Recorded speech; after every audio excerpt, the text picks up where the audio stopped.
How y'all doing today? My name is Richard Barnett. I'm from Lubbock, Texas, and I've been playing music off and on for about 10 years now professionally. For about 5 years I've played full-time professionally, travel around Texas, New Mexico, Colorado. So I kind of think I'm somewhat of an authority on the subject of gigging with bands and stuff like that. What we'll start out with today is some basic equipment. We'll start out with sticks. Some of your basic stick sizes that most people like to use are like the 5A, 2B, the Rock, 747, 727, some of the different stick companies, Vic Firth, ProMark, Regal Tip. I personally prefer the Regal Tip or the Regal Wood Tip 5A stick. Any of the sticks that you can either get in a wood tip like this or in a nylon tip. With a nylon tip you are able to get more of a ping sound from your cymbals, which some guys do like. Going to some of our equipment here as far as different drums, we'll talk about the snare drum. This particular snare drum that I'm using here today is a stainless steel model. It's 5.5 inches in depth. It's a 14-inch. Most of your snare drums are with 14-inch diameter. Some of the different heads you can get, this one happens to be a clear batter. You can get either a white coated, you can get them oil filled, different colors. You can get black. Some make a kind of a stainless steel chrome reflective kind of thing, which is kind of a aesthetic thing for a lot of you rock and rollers out there. Some of the different depths you can get in your snare drum would be like this one, 5.5. You can get 8.5, 6.5. Some guys who like to go real radical like to get a marching snare drum, which can be as much as 12 inches deep, but you don't see too many of those. Some of the different thicknesses that you can get in the wood are most standard would be 6-ply. There are some custom-made drums that use 12 and 15 ply, but you don't see those too often. More or less, those are used by some real professional cats like Steve Jordan, who played with David Letterman and Paul Schaefer and those guys for a long time. And let's see what else we got here. Different types of snares you can get. Most of your snares are going to be of the 24-strand variety.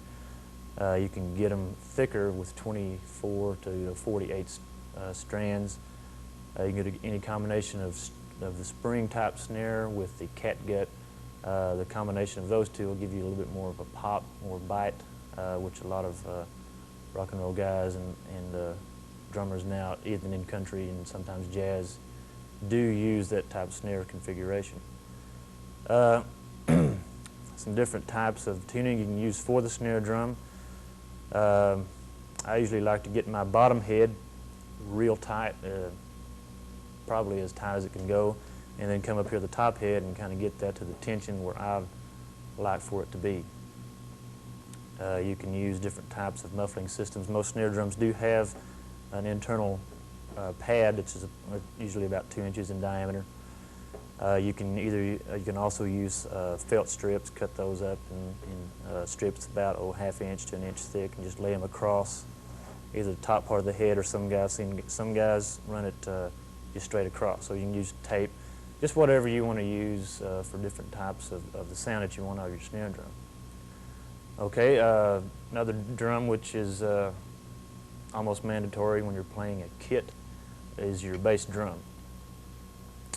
Some of the older style drummers that started out with the trap kit back in the late 30s, early 40s used a pretty tall bass drum, usually in the 26 to 32 inch diameter sizes. More of your contemporary drummers now are using anywhere between a 20-inch and a 24-inch bass drum head. Some of your width, as far as the width or depth of your shell, 14 is a real standard depth of your shell. You can get up to 18 in a power, what they call their power series in a lot of drum companies. Different plies of wood also in the bass drum are 6, 10, 12, etc., stuff like that. You can either get, you can also get kind of a clear fiberglass or something like that. The fiberglass and clear have kind of went out of fashion here in the last couple of years. More guys are tending to go towards the wooden type shell drum. You don't see too many of the fiberglass and that type of shell anymore. On the heads, you can use just about anything you want. Any of the heads that I talked about on the snare drum, they also make different styles for the bass drum. As far as muffling and tuning of the bass drum, my personal preference is to use both heads on the front and bottom. I've got a hole cut out of the front part of my head for like miking and situations like that. Most of your guys nowadays will use a pillow or some sort of foam to cut out a lot of the rings, so that way when you do mic your bass drum, you won't get a lot of overtone, you'll get a lot of punch for that. That's about it for the bass drum. Now for the bass drum pedal, there are lots of different companies who make bass drum pedals. I happen to use the Regal Tip Colado pedal. It's a pretty smooth pedal. I've been using it for a long time. Some other good drum companies, Drum Workshop really specializes in making pedals and things like that. Yamaha makes a good bass drum pedal, and Pearl and Tama also make a fine model. Some of the different construction types, you'll notice here that between the mallet and the pedal, you've got a leather strap. That's okay. After a while, the leather tends to wear out and break, so a lot of people have gone to using the chain between your beater and your pedal here, and that also tends to give you a little bit better action if you're looking for that sort of thing. As far as the spring mechanism here, this is what draws your pedal back after you hit your bass drum head, and that way this one happens to be able to adjust back and forth to give you different types of tension and action. As far as the beaters, you can either get a felt beater or a wooden beater. This happens to be a wooden beater. It gives me a lot of attack on the bass drum head, and since I play mostly in rock and roll situations, that gives me a lot of punch and attack. Although it does tend to go through heads quite easily. If you do use a wooden bass drum beater, you might think about getting some sort of pad to put on the head to keep to prolong the life of your head. Let's see, that pretty much covers your bass drum pedal. Again, pedals are kind of like sticks in that you kind of have to experiment around. You can usually go to your local music store and maybe borrow a couple of pedals per week until you find something that you do like. Tom-toms are another, we'll bring this floor tom back into play here. Your tom-toms are kind of a personal thing. You can have as many or as few as you'd like.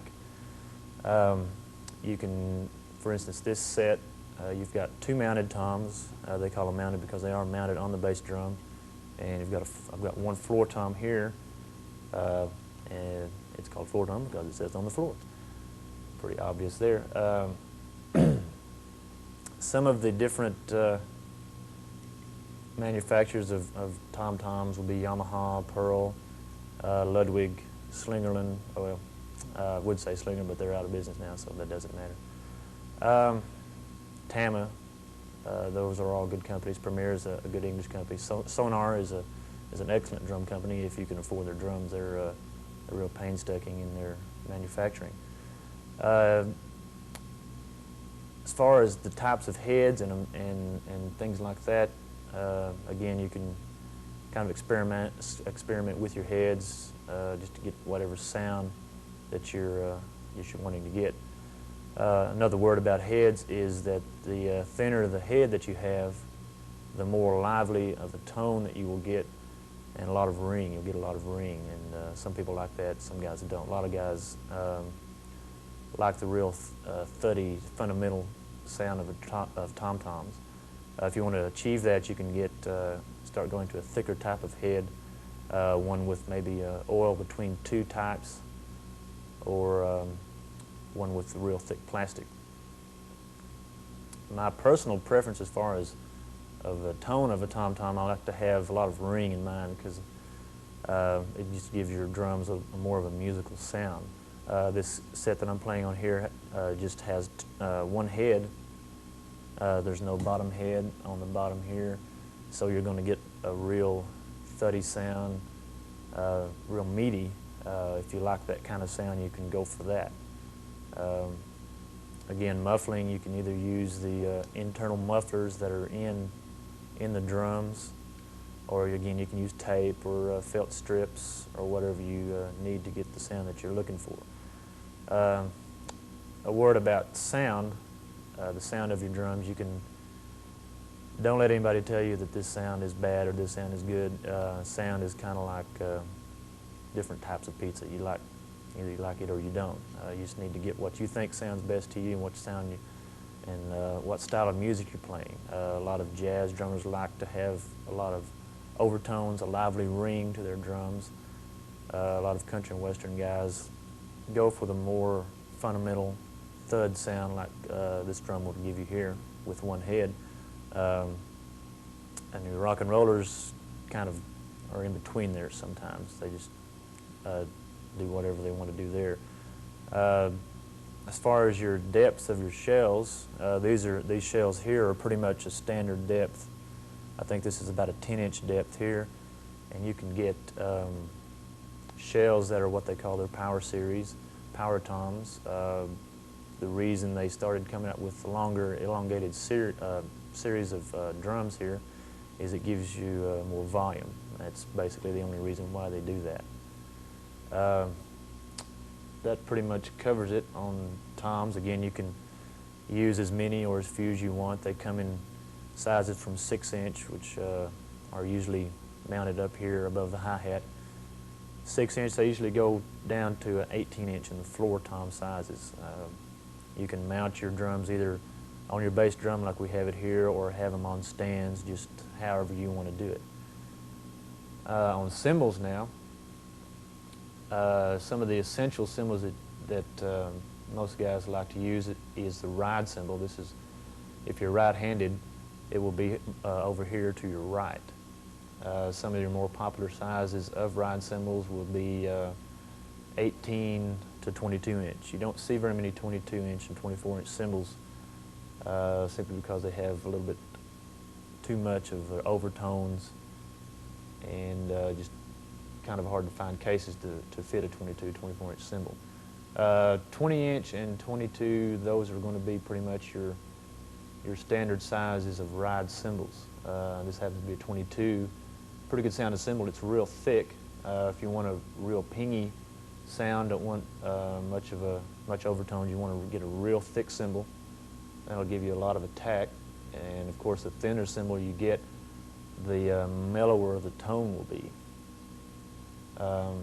Some cymbals come with a bell like this. As a matter of fact, most cymbals come with a bell. Occasionally you'll find what they call a flat top ride. That's good for some purposes, but I personally like to have the bell to get kind of a sound that Stuart Copeland uses, whatever. And a lot of his songs, like, for instance,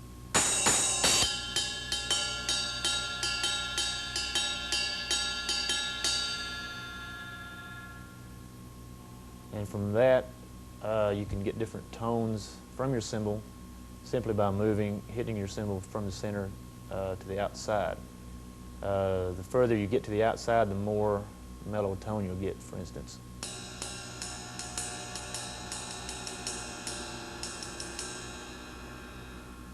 As opposed to more of a center position here.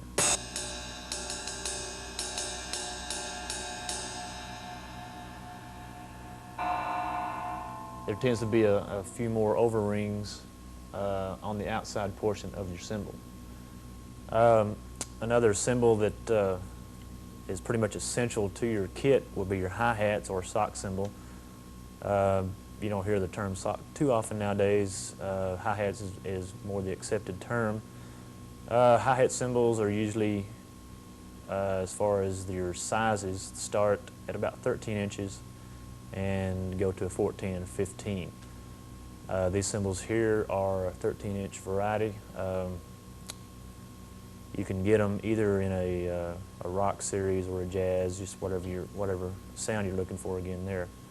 I personally use a 15-inch Zildjian rock hi-hat. It gives me a real piercing type of tone for my cymbals, so that way I don't have to mic them everywhere I go. They cut through pretty well.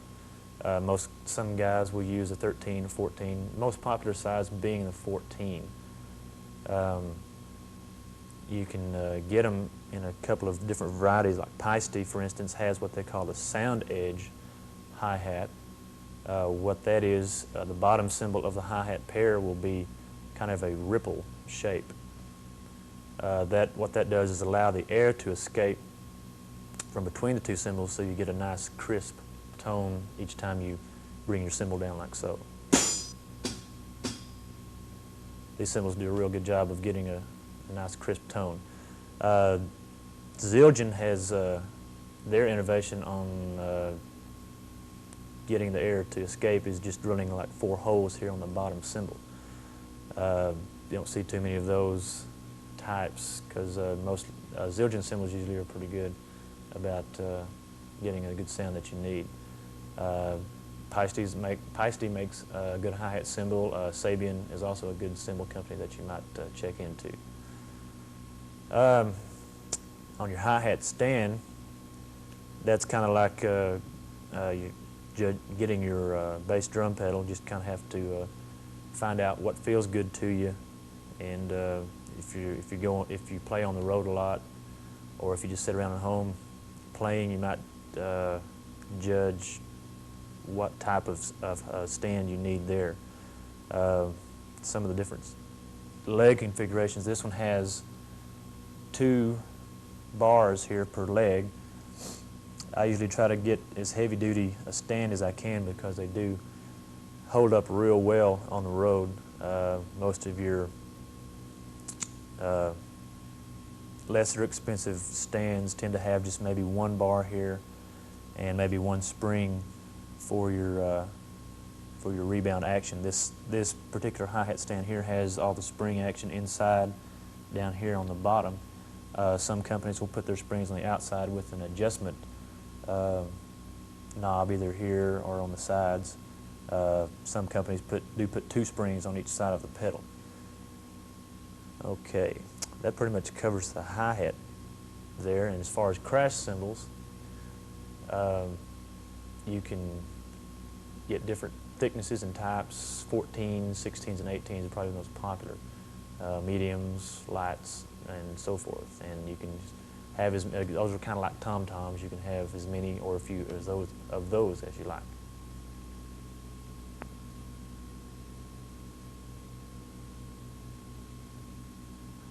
Now that we've covered some of your basic equipments, we'll go on to some different technique styles and getting you going on actually playing the drums.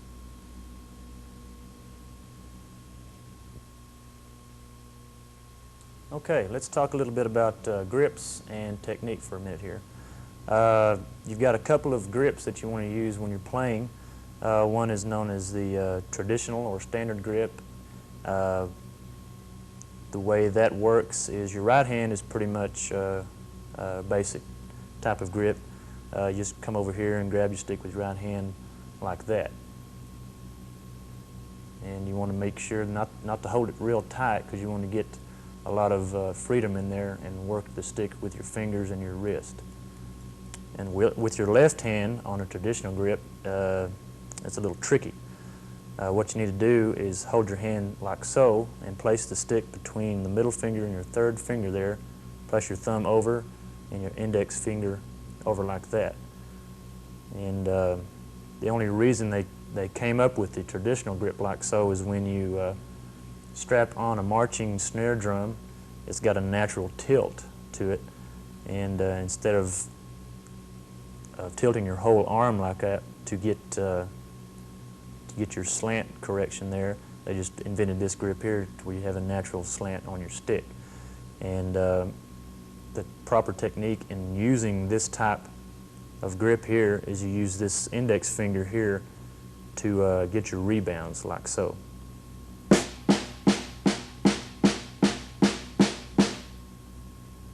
Okay, you make sure to always keep this finger on the stick. You don't want to have your stick flopping around like that, or if you do that you'll lose all your control.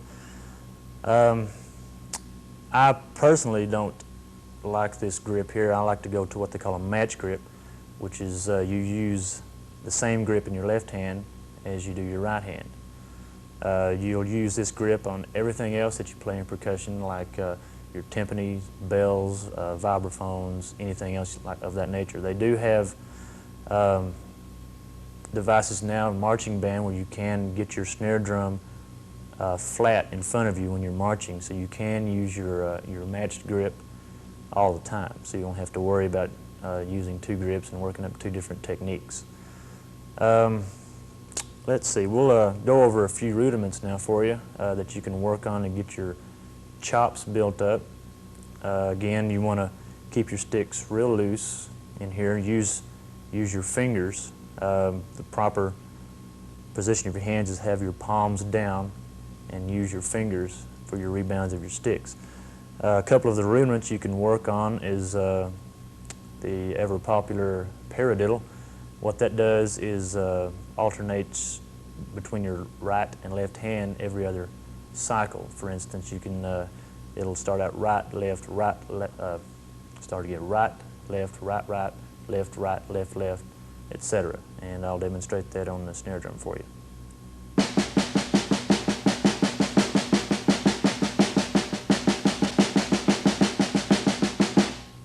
Like that. This is a real neat rudiment in that you can alternate between your toms and get kind of a real neat kind of sound like that. And it goes something like this. Try it one more time.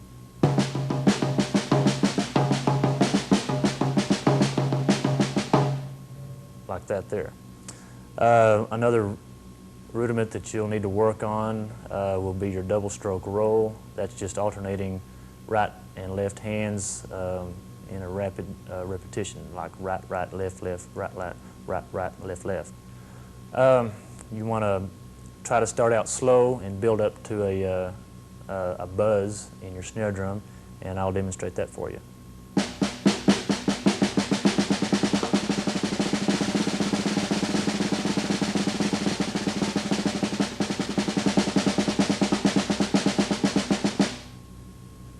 And if you'll work on that, that'll give you a lot of control, and you'll be a pretty good drummer.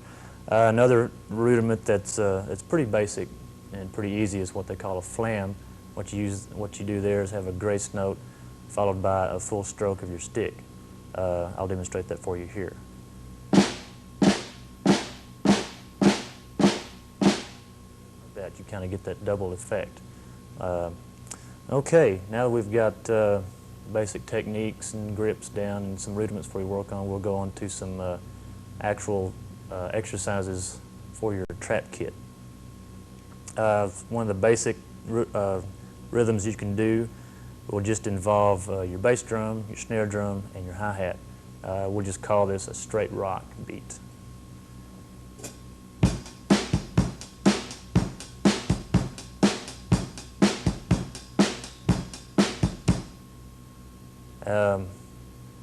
If you're thinking of your count, whatever your count your snare drum is on, it'll be on 2 and 4, and your bass drum will be on 1 and 3, and your hi-hat will be on 8th notes. Let me move this tom out of the way so you can see my bass drum a little better here. Let's see what I'm doing. Let me do that for you one more time so you can get a good look at what's going on here.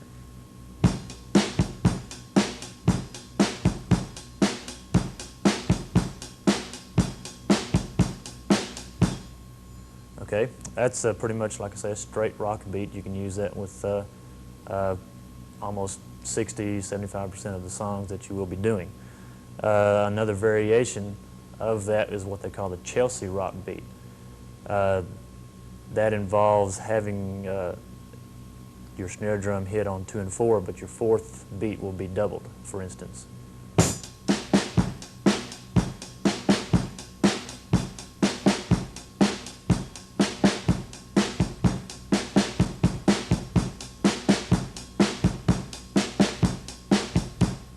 Like that. You'll notice a lot of beats like that in a lot of old late 50s, early 60s rock and roll. It's still being used quite a bit. That'll add a real lively feel to your music.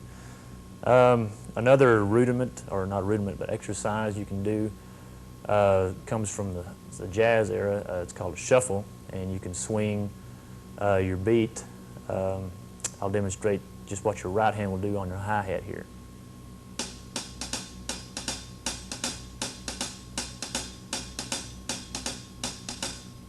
And you can incorporate that with your bass drum and your snare drum. Usually on a shuffle beat, you'll have your bass drum going on all 4 beats, 1, 2, 3, 4, and your snare drum on 2 and 4, for instance.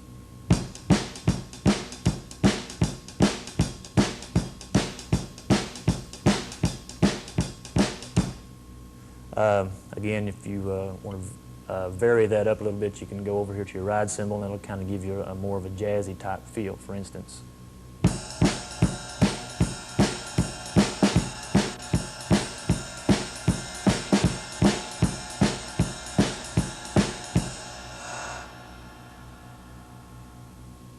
Okay, like I say, that shuffle beat will be used, for instance, in jazz and a lot of country music. You can use it in blues also. Blues, you can also use a different variation on that, where you can have your left hand do the same thing as your right hand. You might need to work on this a little bit. It's a little bit more difficult, so I'll demonstrate how that sounds for you here. This kind of gives you a little bit more of a driving feel.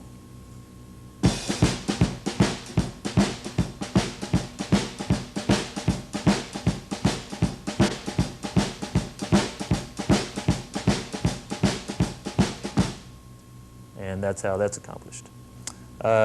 Something you can do as a variation on your snare drum is what they call a rim shot. And the way you do a rim shot is you place your stick flat across your head of your snare drum, have the tip end of your stick hanging over the rim of your drum, usually about 3 inches from the rim to the tip. And that'll give you a sound like. And you use this sound a lot in country and western music. You'll use it sometimes in your slow songs that does not call for a full snare sound. And I'll demonstrate a slow type beat that you use a rim shot for.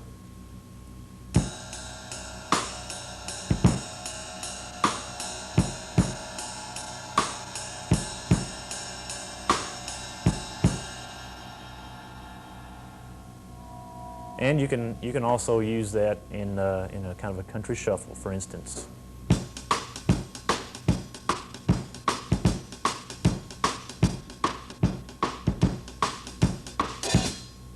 Like that there.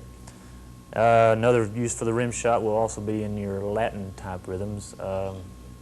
This is a little complicated, so you might work yourself up to this, but this is kind of something that you can work yourself towards, for instance.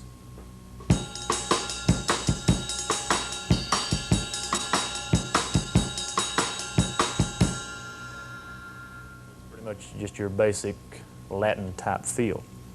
All of those beats were pretty much in what they call 4/4 or common time. In other words, you got 4 beats per measure. Another beat or another meter that you can use more often than some of your other odd meters is what they call 3/4 or waltz or whatever you want to call it there. You can have a couple of variations on that using your snare drum. This next exercise will be in half time, for instance.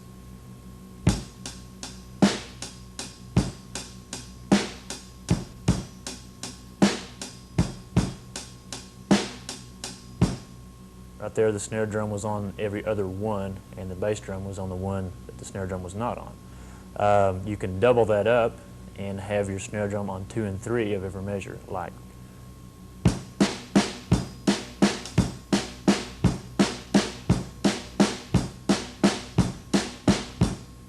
that there.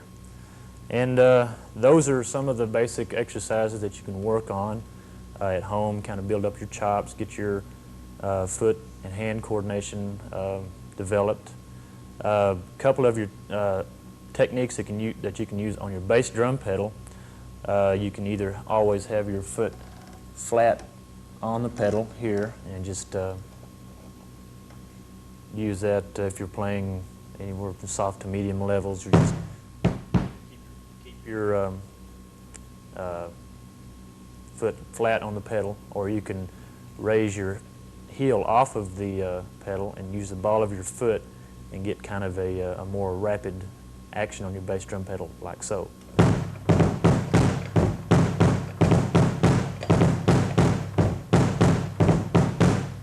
Like that there. A technique or different styles of sounds you can get from your hi-hat. You can, we'll go up here, you can get kind of a real crisp sound just by using the tip of your stick.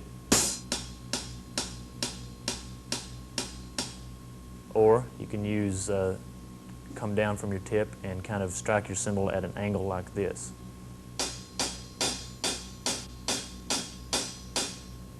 And that'll give you a couple of different sounds from your hi-hat.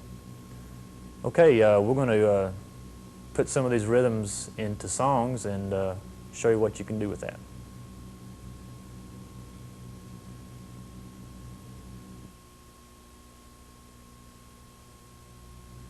Okay, let's put some of these patterns that we've talked about into musical form. I've got a couple of gentlemen here that's going to help me out on the musical instruments, per se. Okay, this is going to be a straight rock and roll type beat. I'm going to kind of vary it up, use the first beat that I talked about in the first segment, and then switch to the Chelsea beat in the second part, and just kind of vary between the two on the last part. So if we're ready to go, we'll kick it off here.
Okay, what we're going to do now is your typical country shuffle. What we're going to do is do a 2-4 time and do a 4-4 after that. And what I mean by 2-4 is your bass drum will be on 1 and 3, and 4-4 your bass drum will be on every count. Usually in country music, your bass drum will be 2-4 during verse and 4-4 during the chorus. So let's try that right quick here.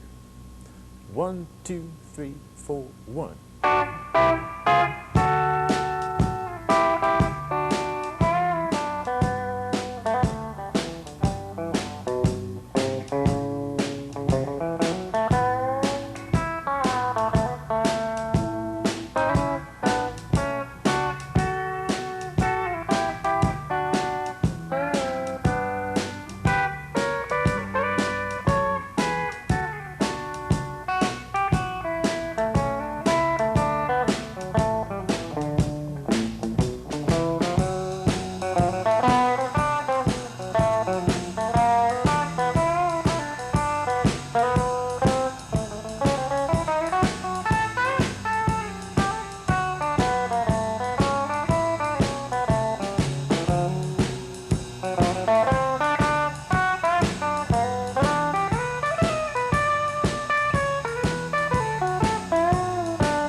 Okay, let's go to the next style right quick here.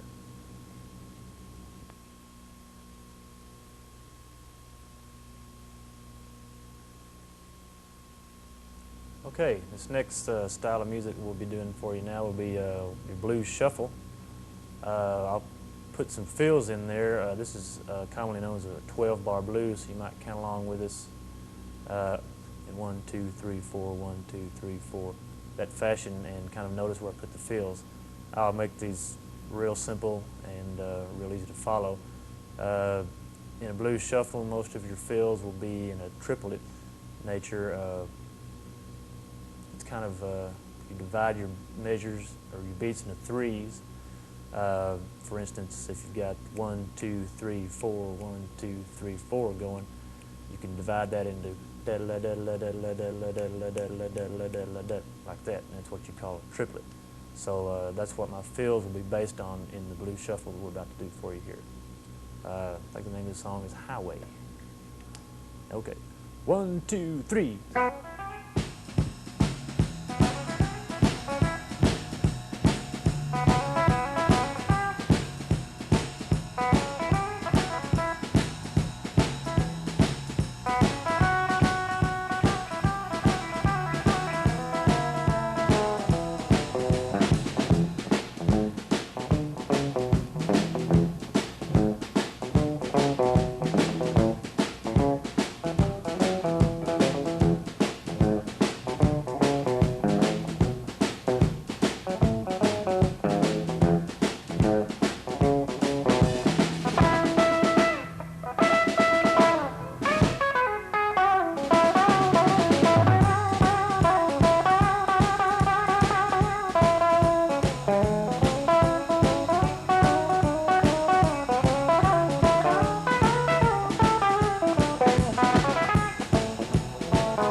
On that one, you might want to just keep working at it and get these two hands together.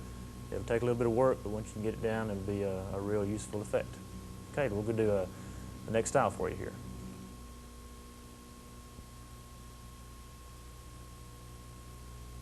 Okay, we're going to slow it down a little bit here. Play a kind of a slow ballad. This will kind of incorporate the rim shot with the full snare sound.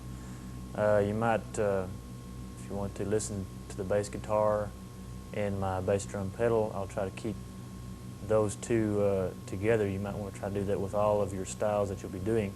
That way you'll sound tight and good, and that way everybody else can do what they want to. But as long as the bass and drums are together, everything will be okay.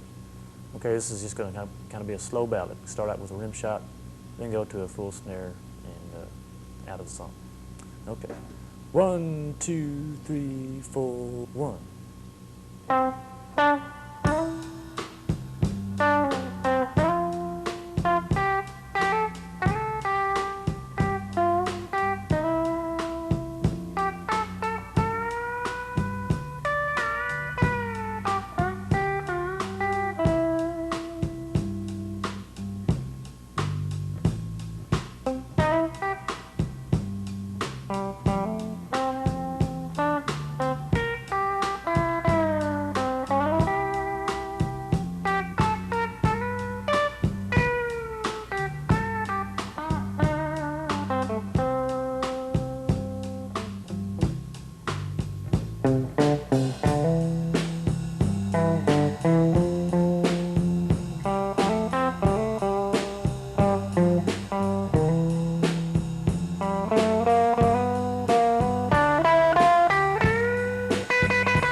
to the next style for you.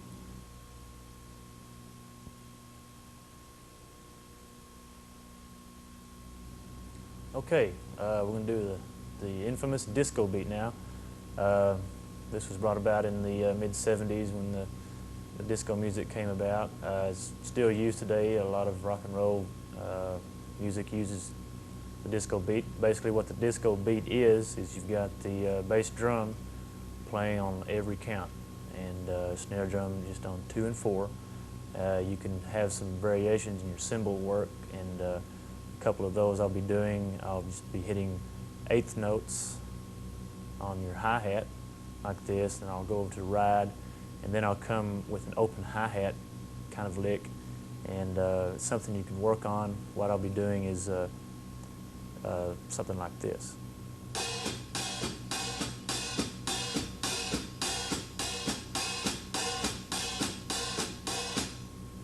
So you might want to work on that after you get the basic disco beat. So anyway, this is one of our own tunes here. It's called Disco Get Down. Okay, 1, 2, 3, 4.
Kind of a corny ending, but what the heck. Okay, now to the next style.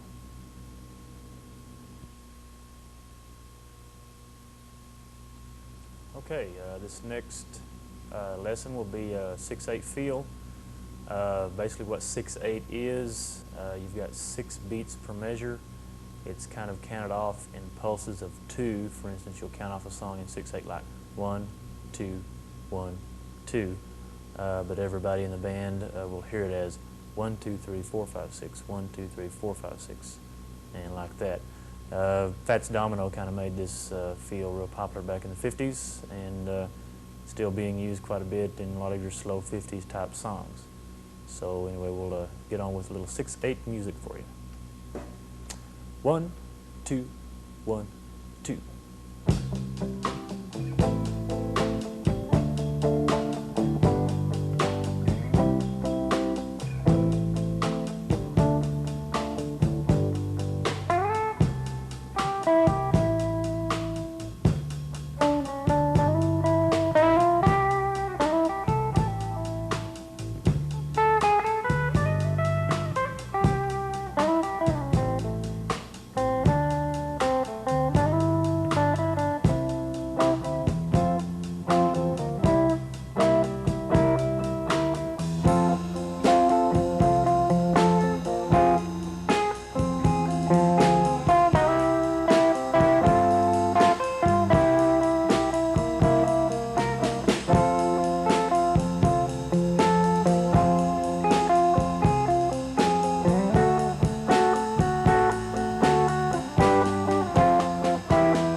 6/8. Now for the next lesson.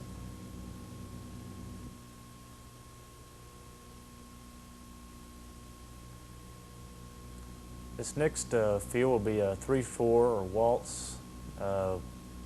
I'm going to kind of incorporate the two that I talked about earlier, the two types of feels. I'll start out with the snare drum on every other 1 count, and then go to the snare drum on 2 and 3 of each measure, and go back to the 1 count.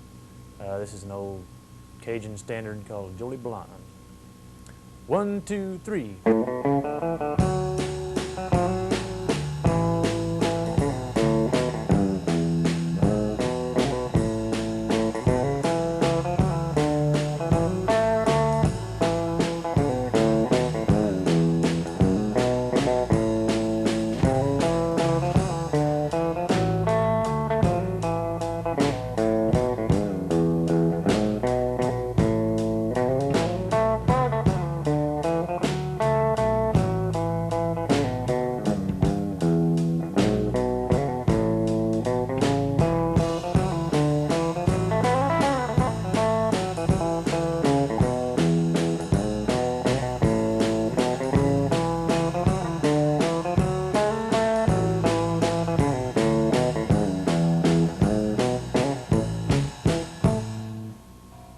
Okay, I kind of got them backwards, but you kind of get the general idea. Okay, we'll do one more style and be right back with you. Okay, this next lesson is also be our last lesson. It's what we call a breakdown or a hold-down beat. It's a real fast, up-tempo kind of song. It's as far as the pattern goes on the set, it's real basic. We'll just be doing the 2 and 4 on the snare drum, beats 1 and 3 on the bass drum, and I'll just be kind of alternating between the hi-hat and the ride cymbal with my right hand, and I believe we're ready to get it here. 1, 2, 1, 2, 3, 4.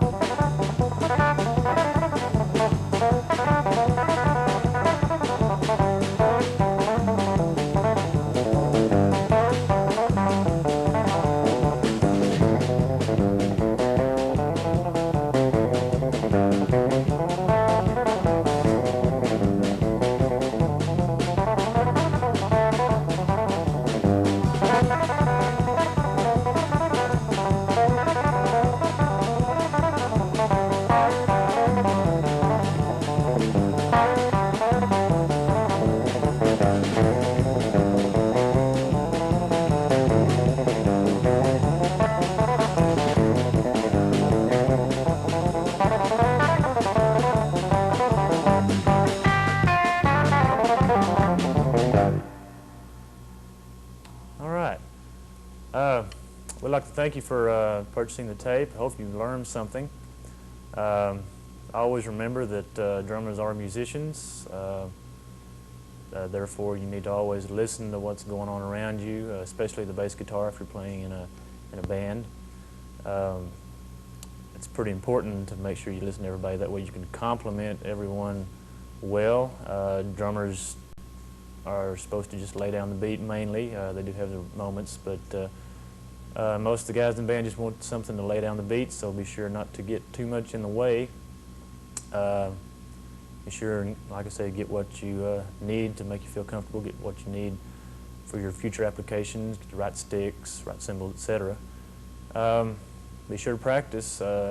Practicing is pretty important. You don't get very good if you don't practice. So, and also open yourselves up to a lot of music. Don't just have tunnel vision, just listen to one type of music. Listen to all sorts, jazz, rock, country, even the classics will give you some different ideas of how to apply your trade. And I guess that's about it. And have fun. That's the main idea of what music's for, is to have fun. So good luck, and see you around.